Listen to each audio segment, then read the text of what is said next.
नमस्कार, डिजिटल आदिवासी पोर्टलवर पुन्हा ॲपल स्वागत आहे. पाहूया आजच्या बातम्या. नवापूर शहरातील रंगावली नदीजवळील शेंड्याडोब येथे काल दुपारी आंघोळीसाठी गेलेल्या तिघा अल्पवयीन मुलांपैकी दोघांचा दुर्दैवी मृत्यू झाला असून एका मुलावर उपचार सुरू आहेत. उपचारासाठी नंदुरबार जिल्हा रुग्णालयात रवाना करण्यात आले. या घटनेमुळे परिसरात शोककळा पसरली आहे. शहादा येथील समाज कल्याण विभागाच्या शासकीय वसतिगृहात रात्रीच्या जेवणानंतर 40 ते 50 विद्यार्थ्यांना अन्नातून विषबाधा झाल्याचा प्रकार उघडकीस आला असून एकच खळबळ उडाली आहे. बाधित विद्यार्थ्यांना तातडीने शहादा येथील ग्रामीण रुग्णालयात उपचारासाठी दाखल करण्यात आले आहे. या घटनेमुळे वसतिगृहातील निकृष्ट जेवणाचा प्रश्न पुन्हा ऐरणीवर आला आहे.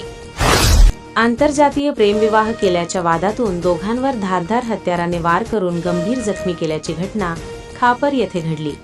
या प्रकरणी अक्कलकुवा पोलीस ठाण्यात गुन्हा दाखल करण्यात आला आहे. शेतीच्या वादातून लाकडी डेंगाऱ्याने मारहाण करीत तिघांना जखमी केल्याची घटना अक्कलकुवा तालुक्यातील पांढरा माती कोडवापाडा येथे घडली. मोलगी पोलीस ठाण्यात गुन्हा दाखल करण्यात आला आहे. महाराष्ट्र विधानसभेचे पावसाळी अधिवेशन राष्ट्रगीताने संस्थगित करण्यात आले.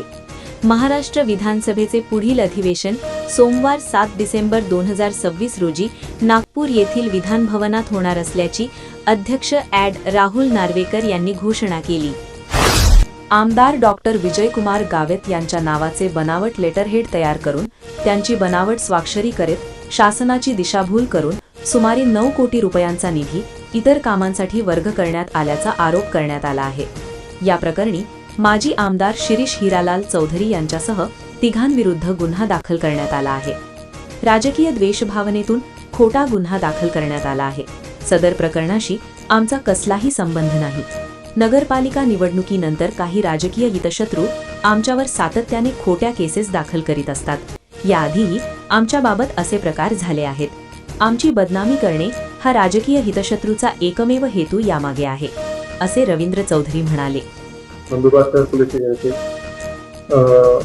डॉक्टर विजयकुमार गावित साहेब यांचे PA बेहेरे यांच्या अर्जावरून चौकशी सुरू करण्यात आलेली.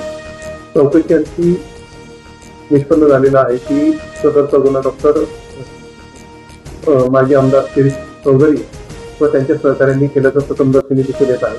त्यामुळे याच्यात कोणताही राजकीय द्वेषापोटी हा गुन्हा दाखल झाला नसून महाराष्ट्र शासनाची तसेच डॉक्टर विजयकुमार गावित साहेबांची फसवणूक केल्या प्रकरणी हा गुन्हा दाखल करण्यात आलेला. राष्ट्रवादी काँग्रेस पार्टीचे अध्यक्ष तथा माजी उपमुख्यमंत्री अजित पवार यांच्या जयंतीनिमित्त नंदुरबार जिल्ह्यात दिनांक 13 ते 22 जुलै दरम्यान सेवा सप्ताह राबविण्यात येत आहे.